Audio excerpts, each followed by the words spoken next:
welcome back to Gracie Meets. As some of you may know, I've been playing the cello for about 7 years now, and one of the composers that has really followed me and improved my playing is Soon Hee Newbold. Her music has honestly made me who I am today and has helped me grow so much in my music career. So for today's interview, I have none other than my musical role model, Mrs. Soon Hee Newbold.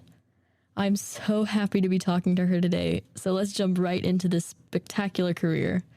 Tell me a bit about yourself. Okay, I was born in Korea, and I was adopted as an infant, so I grew up in Frederick, Maryland.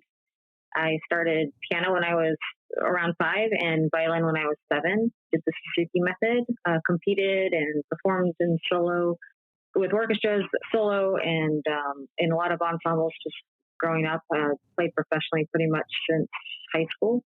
Graduated high school and then went into college and got a music degree with a concentration in music performance and music industry. Then I worked at Disney World for 4 years in the entertainment department, playing violin for a lot of conventions and weddings and in their orchestra as well.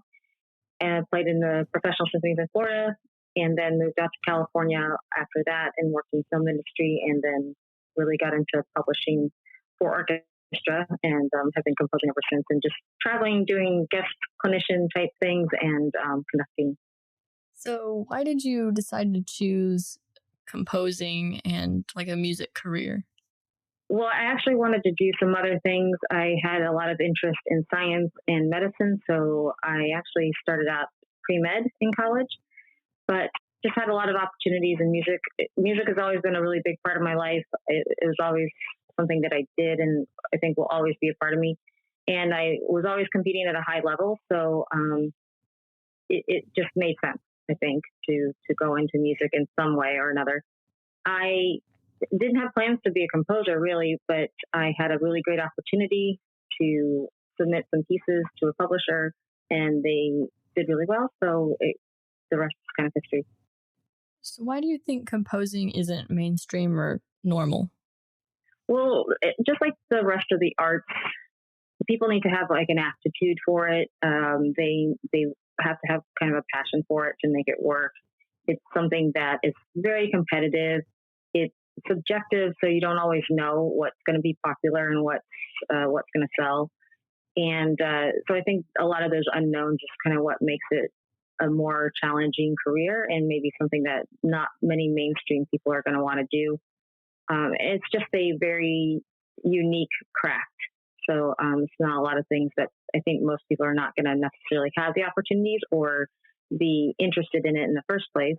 And then those that are, it's very competitive. But I think anyone can do it if they really want to. So you mentioned that you started out composing by submitting pieces to a publisher. How do you come up with the music that you've composed? It depends on the work, but a lot of times I will come up with an idea first. I'm a very visual writer, so I like to see pictures, or I like to write music based on a story. So I will think of images in my head and then write the music according to that.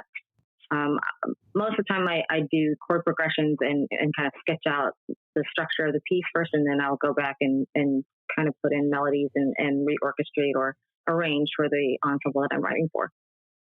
So, and you also mentioned before that you went to college, like for music. Do people have to go to college necessarily, or can they just kind of study music theory?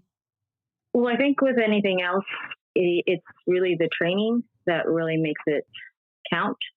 And, college degrees will give you more options because a lot of companies or a lot of people won't even consider you unless you have a degree. So it's just good to have that just because it won't limit you for things. But honestly, to be really good at what you do, you really need to just have really good training and good teachers. And so you don't have to go to college. You don't have to have a degree to be really good at something. You just need to find the right people that are going to be able to train you and teach you. Okay. So it's like one of those jobs that you can go to college or you don't have to.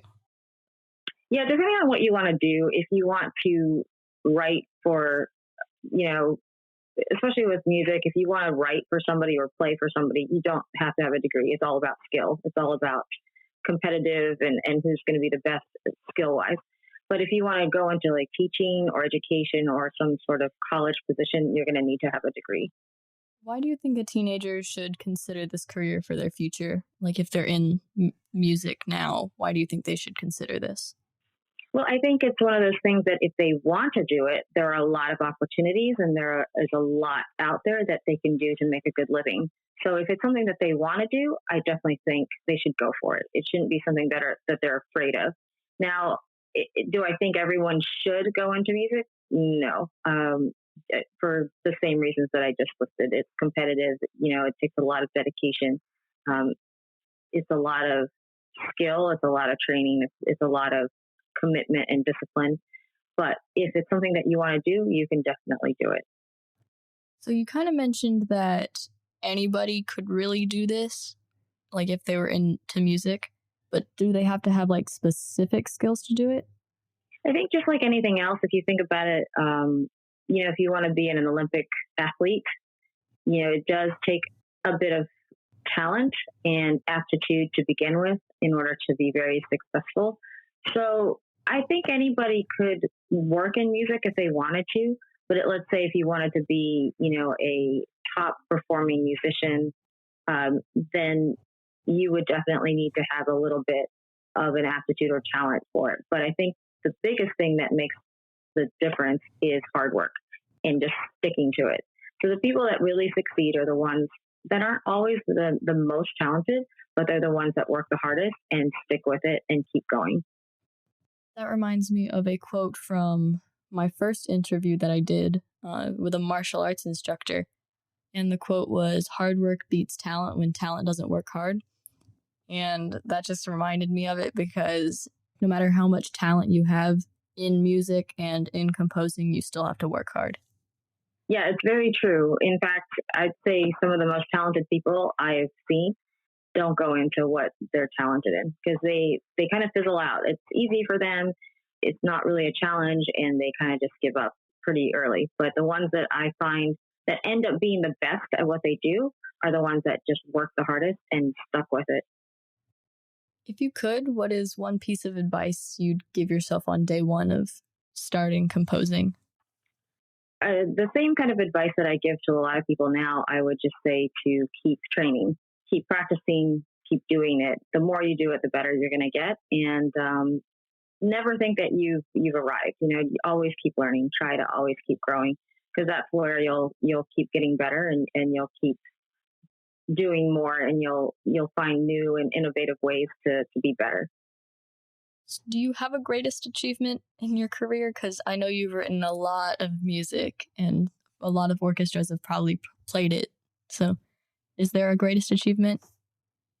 Well, I think people would think, having your piece played at Carnegie Hall or winning some prestigious award or, some kind of composition award or something like that would be something that you would say. But I think for me, the most rewarding is hearing musicians say that they stayed in music because they enjoyed playing my pieces, or they're really excited about, furthering their music career because they love violin or they love the instrument they play and they love the pieces that they play in orchestra, which I was a part of. So that's the most rewarding for me is when I hear the impact that I've made on people and being excited about music. Like I have had the joys of playing your music in orchestra from 6th grade and now I'm going into 10th grade and it is what really kept me in music because your music just showed that there is a story behind everything. You just have to look a little bit deeper. Thank you. That means a lot. That's really the most rewarding for a lot of us composers because, ultimately, the dream for composers is that we write music that is going to be performed and enjoyed by the audience. So when that happens, that's kind of our biggest dream. So thank you for that. Yeah, and thank you for letting me interview you. It is a huge honor for me. It's my pleasure, and thank you so much for what you're doing. You're an inspiration, and I'm excited to see big and incredible things coming from you in the future. Thanks. I think it's a really neat feature of a career path that some jobs can be done without a degree, and you can still support yourself, you know? Yeah, it may be harder or limit your opportunities, but nothing is impossible if you're willing to work hard for it. No normal person could excel at their chosen career path when faced with limits and people who are ready to tell them no. But then again, show me a normal teenager.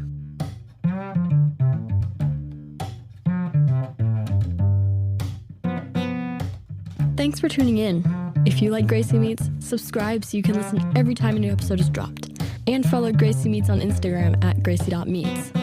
Tune in next Saturday for an electrifying interview with a lineman.